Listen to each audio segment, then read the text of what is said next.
রহমানুর রহিম। মরহুম আব্দুল সামাদ মুন্সি আমার বাবা, তিনি এই ইউনিয়নের বিএনপির সভাপতি ছিলেন। তিনি কোনো কুরাজনীতি করতেন না। আজকে রাজনীতিটা নীতির রাজা, জ্ঞানী লোকের বাণী, কোথায় গেল রীতিনীতি, সেই দিনকে আমরা ফিরে যেতে চাই। রাজনীতি রাজার নীতি কেন হবে? হবে নীতির রাজা। সকলের চেয়ে বেশি নীতিবান যিনি, তিনি হবেন রাজনীতিবিদ। আজকে রাজনীতিতে সন্ত্রাস চাঁদাবাজ হয়ে গেছে।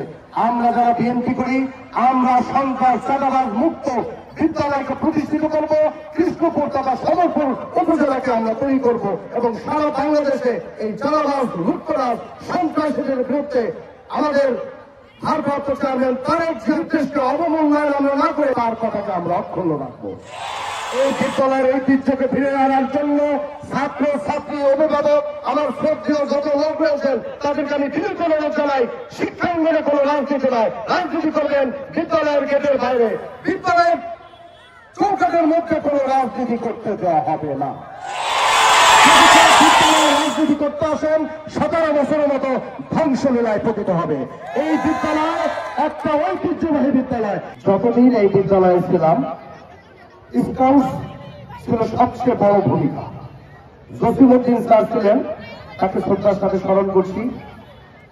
তিনি সদরপুর উপজেলা স্কাউট এবং ফরিদপুর জেলা স্কাউট বিভিন্ন জায়গায় তার ভূমিকায় আমরা প্রশংসা করি। এখনো সদরপুরে একবার স্কাউট সঙ্গীত পরিবেশন করে আমি প্রথম স্থান অধিকার করেছিলাম। উপস্থিত বক্তৃতায় আমি প্রথম হয়েছিলাম।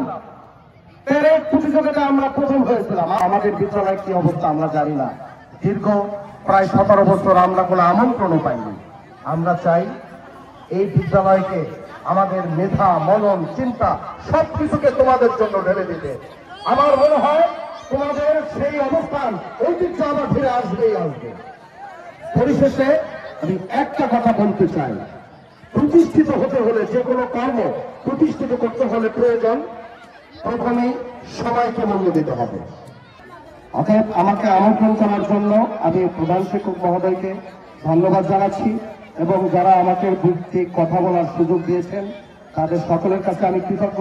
বিশেষ করে আমার দাদা হিরু চৌধুরী, অত্যন্ত শ্রদ্ধাশীল একজন ব্যক্তি, সাবেক চেয়ারম্যান। অতএব আগামীতে যারা ভালো লোকগুলো তোমাদের কমিটিতে আছে, তোমাদেরকে সেইভাবে কাজ করে যেতে হবে। পরিশেষে তোমাদের বিদ্যালয় যেন সাংস্কৃতিক কো কারিকুলাম বিভিন্ন অঙ্গনে যারা অবদান রেখেছ, আগামীতে যত প্রতিযোগিতায় যত খরচ লাগে আমি দেব। প্রতিযোগিতায় প্রথম, দ্বিতীয়, তৃতীয় 10টা 20টা পুরস্কার দেওয়া হবে, আমি সেই পুরস্কারগুলোকে পাঠিয়ে দেবো। আমি সেটা ওয়াদা দিয়ে গেলাম তোমাদের কাছে। এই বিদ্যালয় যেন উৎসাহ উদ্দীপনা নিয়ে তোমরা সামনে এগিয়ে যেতে পারো, সেই প্রত্যাশায় শেষ করছি। আসসালামু আলাইকুম ওয়া রাহমাতুল্লাহ।